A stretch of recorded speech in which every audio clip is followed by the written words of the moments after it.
a couraça da caridade. Antes, vamos fazer nossa prece. Senhor Jesus, muito obrigada por este dia de bastante luta, dia de bastante oportunidade, e que possamos, trazendo com esse estudo, trazer a melhor forma de explanar o que Emmanuel nos trouxe. Muito obrigada, queridos amigos, muito obrigada, Jesus. Bom, hoje nós iremos falar sobre a couraça da caridade, é o item 98 do Fonte Viva. Então, o que ele fala? É uma carta de Paulo aos Tessalonicenses. Sejamos sóbrios, vestindo-nos da couraça da fé e da caridade. Paulo foi infinitamente sábio quando aconselhou a couraça da caridade aos trabalhadores da luz. O que é couraça? Naquela época, da época de Paulo, eles falavam que couraça era o que os soldados usavam para proteger dos golpes, tanto da parte da frente quanto da parte de trás. Às vezes podia ser uma peça de cobre, uma peça de ferro, bem entrelaçado para evitar golpes, né? Para proteger nosso coração, nossa caixa torácica, que cuida do nosso coração. Então, essa couraça, naquela época, era trabalhando com a parte da indumentária do soldado, quando ele vai para uma luta. Aqui a gente não vai falar da luta corporal, mas é uma luta mental. Como é essa luta para nós? Como iremos trabalhar isso em nós, com os nossos sentimentos, que ele vai tratar aqui na explanação. Em favor do êxito desejável na missão de amor a que nos propomos, em companhia do Cristo, antes de tudo, é imprescindível preservar o coração.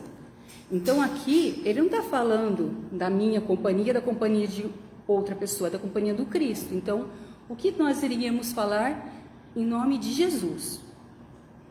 E se não agasalharmos a fonte do sentimento nas vibrações do ardente amor, servidos por uma compreensão elevada nos círculos da experiência santificante em que nos debatemos na arena terrestre, é muito difícil vencer na tarefa que o Senhor nos confia.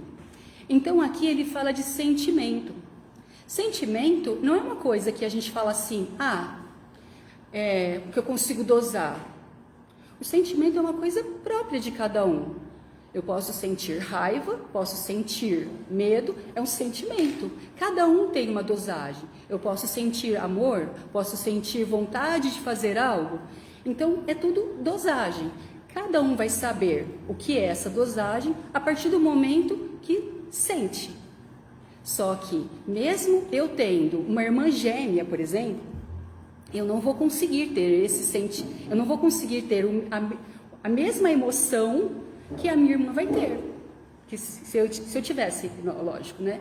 Então vocês imaginem assim, o sentir é muito delicado. Às vezes eu posso espetar meu dedo num prego e gritar de dor, e outra pessoa espeta o dedo no mesmo prego, na mesma intensidade, e só se estremece. Uma pessoa pode estar com um câncer fortíssimo no corpo, com dores horríveis, e estar contido, ou gritando. Então esse sentir é muito particular. Então a gente só vai saber isso mesmo quando nós exercitarmos esse sentimento em nós e querermos mudar isso, porque não adianta, né? É tudo uma questão de vontade, que iremos falar também.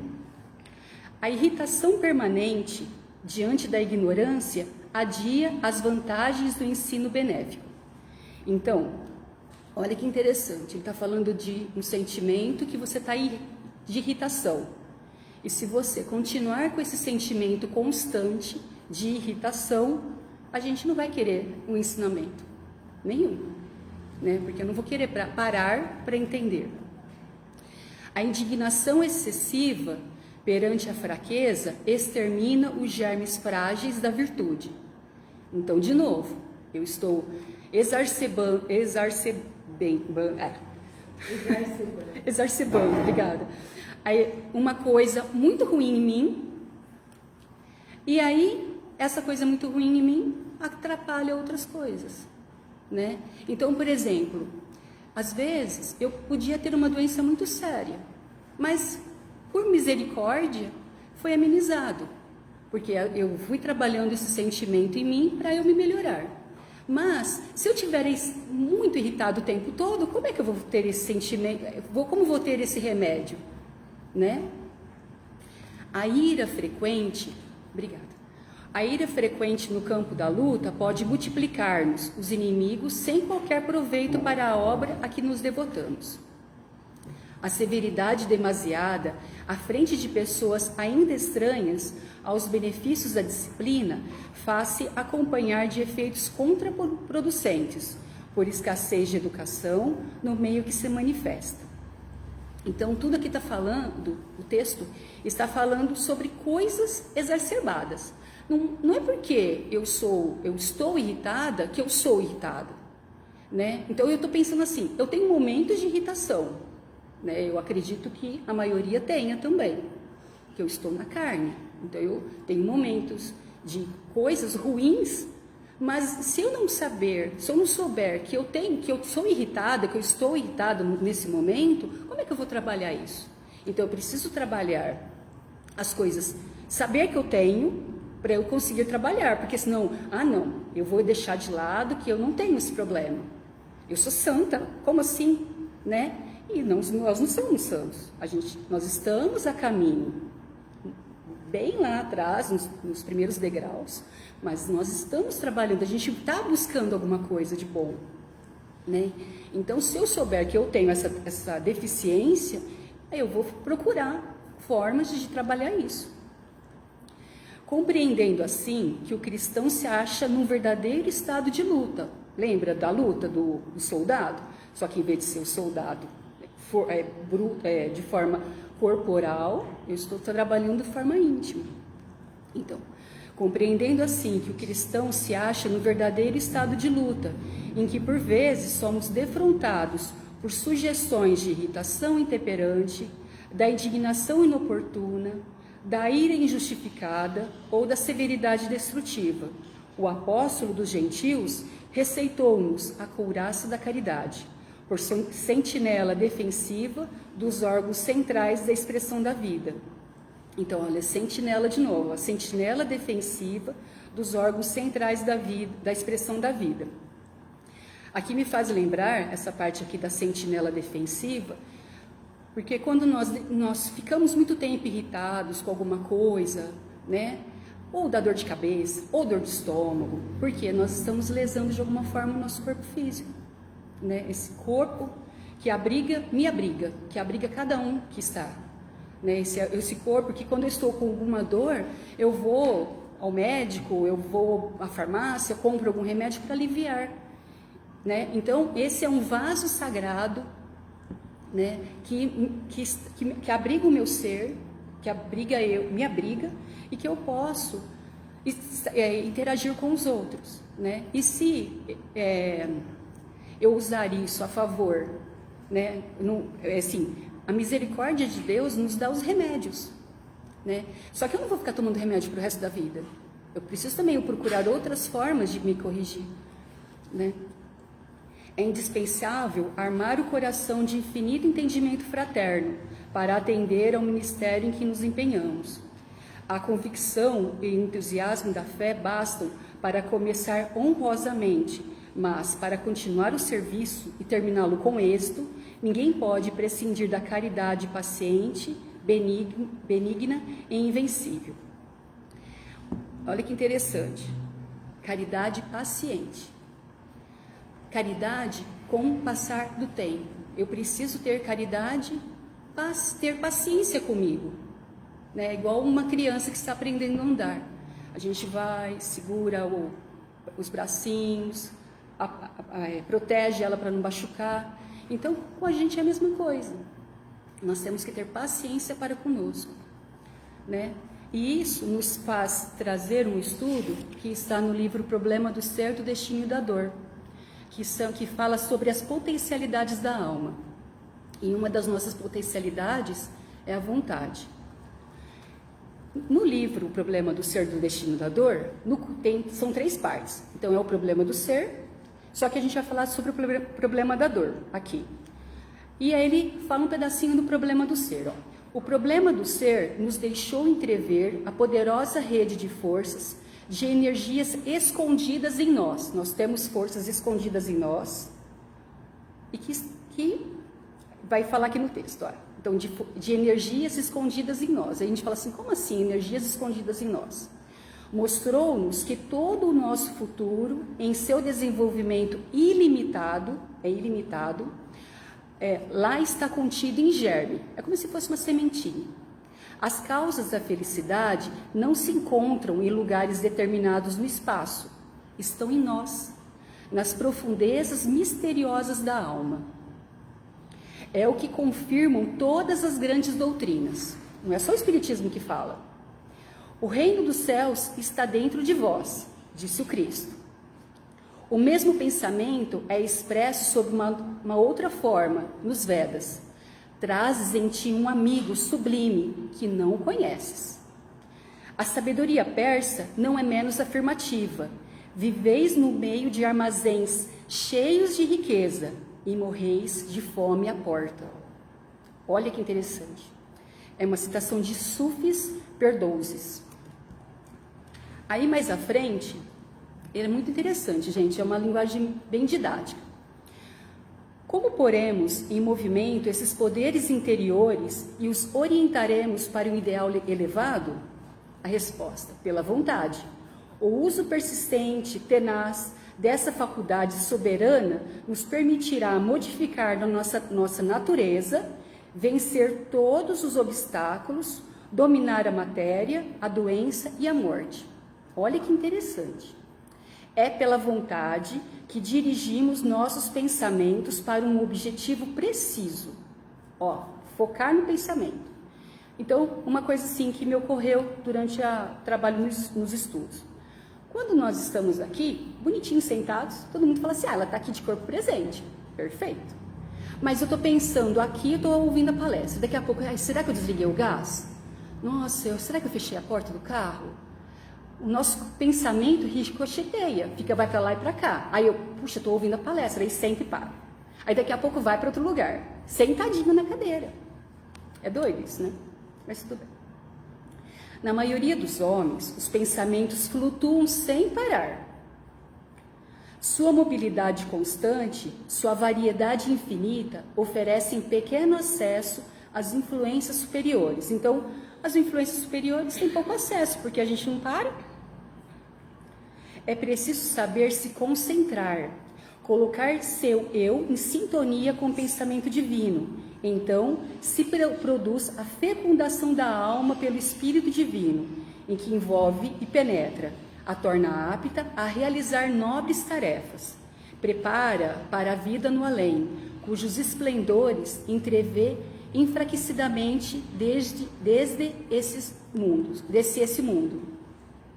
Os espíritos elevados veem e ouvem em si os pensamentos que são harmonias penetrantes, enquanto os nossos são, na maioria das vezes, apenas discordância e confusão.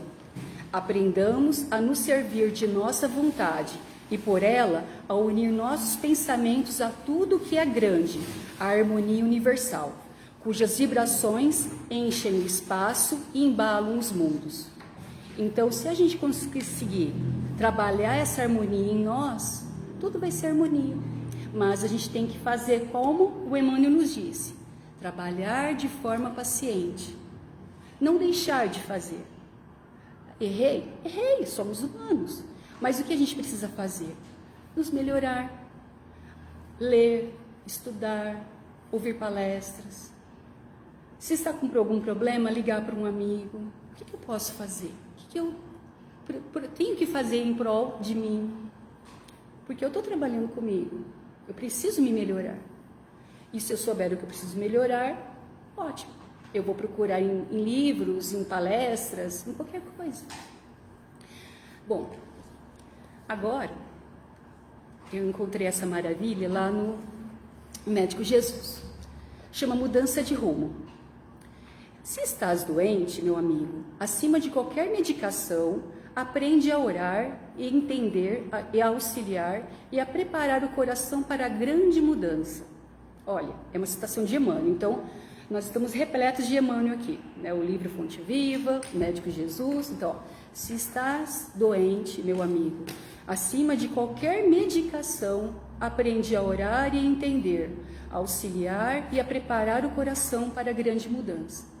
Então, não basta somente tomar o remédio, a gente também precisa não preparar somente o corpo, mas o nosso espírito. Aí ele vai fazer a explicação aqui, o de Luca.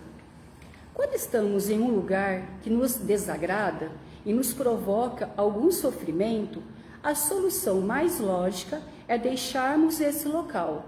Quando pretendemos chegar a uma cidade ao norte e pegamos uma estrada ao sul, precisamos fazer uma conversão para alcançar a rodovia correta, né? Então, se a gente está indo para um lugar e estamos errados, a gente precisa voltar. Na enfermidade, ocorre a mesma coisa. A doença é um aviso de que estamos dirigindo o carro da nossa vida pela estrada errada. Então, a enfermidade está mostrando que a gente está indo para o lugar errado. E, geralmente, essa estrada se chama desequilíbrio, pois isso não há cura verdadeira, sem mudança de estrada, sem uma conversão de nossa parte. Desacelere o carro da sua vida, faça uma parada. Se você continuar correndo desse jeito, vai se arrebentar na primeira curva das dificuldades. Então, quando nós estamos muito acelerados, a gente não consegue nem ouvir nosso coração, porque ele não para, ele fica acelerado. Então, para desacelerar, o que eu faço? Eu fecho os olhos, porque os olhos deixam a gente acelerado, né? Então, por isso que na prece a gente costuma fechar os olhos para a gente acalmar, serenar nossa mente, né? Então a gente acerena nossa mente, vai respirando devagar, bem tranquilamente, porque a gente vai desacelerando. Aí, a hora que a gente consegue fazer isso, a gente consegue respirar e sentir Deus, sentir. A gente não vai falar para ele, me dá isso, dá aquilo, estou precisando disso. Acalma a nossa mente, né? Reflita sobre seus atos. A gente tem que refletir. Por que eu estou acelerada? Por que eu estou nervosa? Tem algum motivo? Motivo aparente, igual falou o estudo? Então, olha, reflita sobre seus atos e caminhos, sem nenhum propósito de se culpar pelo que tenha feito. O objetivo é torná-lo consciente das escolhas que tem feito, estimulando a tomar uma nova estrada que o levará ao destino da saúde e da felicidade. Então, não tem problema. Nós cometemos algum erro, não tem problema. A gente vai, a partir desse momento, mudar, trocar, arrumar, ajustar nosso ponto, com paciência. Porque até então estávamos acostumados a fazer o erro. Então, não vai ser de uma hora para outra que a gente vai corrigir. A gente vai ajustando a rota.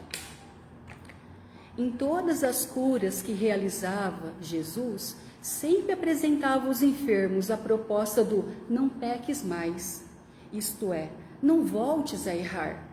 O que para nós significa a necessidade de mudança, de rumo, que qualquer processo sincero de cura nos solicita.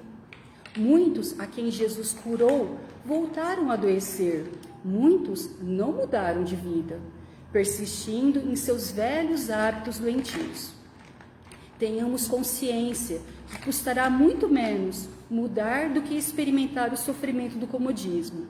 Nenhum processo de cura se estabelece sem duas condições, indispensáveis: consciência e mudança. Então a gente tem que ter consciência dos nossos atos e o querer mudar, igual a vontade do problema do ser do destino da dor.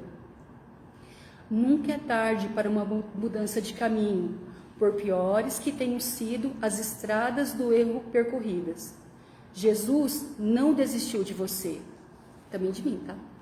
A doença é um chamado para voltarmos ao caminho do bem. Como há mais de 2000 anos, o médico Jesus está pronto para nos curar. E você está pronto para a mudança? Essa é uma pergunta que o livro está fazendo para todos nós, né? Então, o quanto nós queremos mudar? O quanto estamos dispostos para mudar, né? Ele não pede grandes coisas, ele pede que nós façamos o melhor possível, né? E mais uma pérola, né? Esse livro Lindos Casos de Chico Xavier, que eu sou muito suspeita, eu adoro. Ele fala, e tem um trechinho aqui de Cruz e Souza.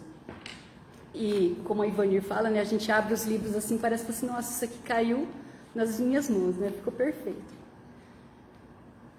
O texto tem o nome Segue. Segue gemendo no caminho estreito, de pés sangrando em chagas dolorosas, sustentando alegrias que não gozas, a renúncia rendendo excelso preito. Na cruz pesada que te oprime o peito, encontrarás estrelas milagrosas, sob chuvas de bênçãos e de rosas, que dimanam do amor santo e perfeito. Se o temporal de lágrimas te encharca, seja a esperança a luminosa marca, que te assinale as súplicas sinceras. Somente a dor da terra estranha e escura apaga na corrente da amargura os erros que trazemos de outras eras. Cruz e Souza. Eu achei tão lindo que eu queria ter trazido para vocês aqui. Eu trouxe para vocês porque é assim que eu acredito que a humanidade se sente, né? Que nós nos sentimos, né? A gente segue gemendo, triste, sangrando, né? Pensando que a gente vai ter alegria, renunciando a coisas, né? E aí a hora que a gente pensa que vai desistir, vem logo uma esperança, né? Então, são tantas coisas bonitas que acontecem no nosso dia a dia, que às vezes a gente vê uma florzinha que nasce na brecha de uma parede, e aí a gente fica pensando, puxa, que beleza, né? Ela está brotando, e ninguém colocou uma semente ali. O sol, a luminosidade, o dia, como ele é perfeito, temos o dia, a tarde, a noite. A noite, hoje, né, é meio complicado, mas antes, quando era noite, nós dormíamos, né? Dormíamos assim, quando estávamos como homens das cavernas, né? Então, porque não tinha luz, então a gente tinha.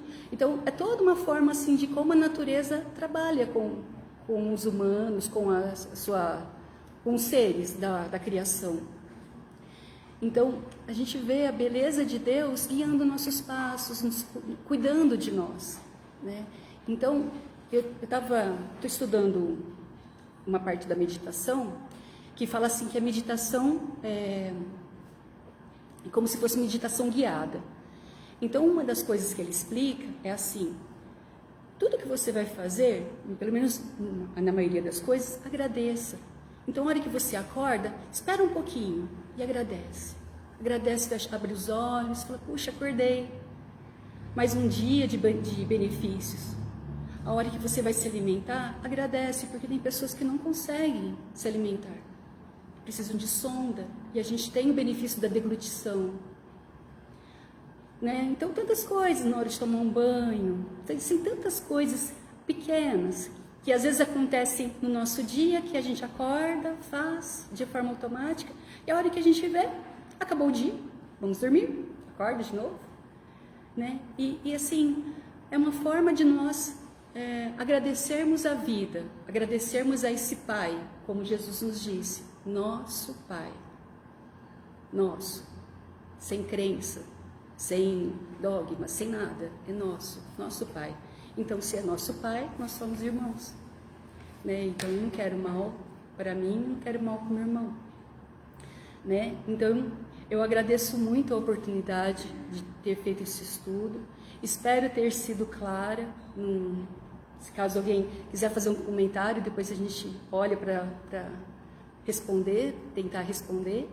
E agradeço muito, muito mesmo a oportunidade, e que Jesus nos abençoe, nos proteja quando voltarmos para o nosso lar, e possamos levar todo o carinho, toda a atenção para os nossos familiares, e tenhamos uma semana repleta de oportunidades, com muitas oportunidades, que saibamos aproveitar cada momento e assim agradecer mais um dia a Jesus a oportunidade da vida e a oportunidade de estarmos aqui nesse planeta bendito. Que assim seja.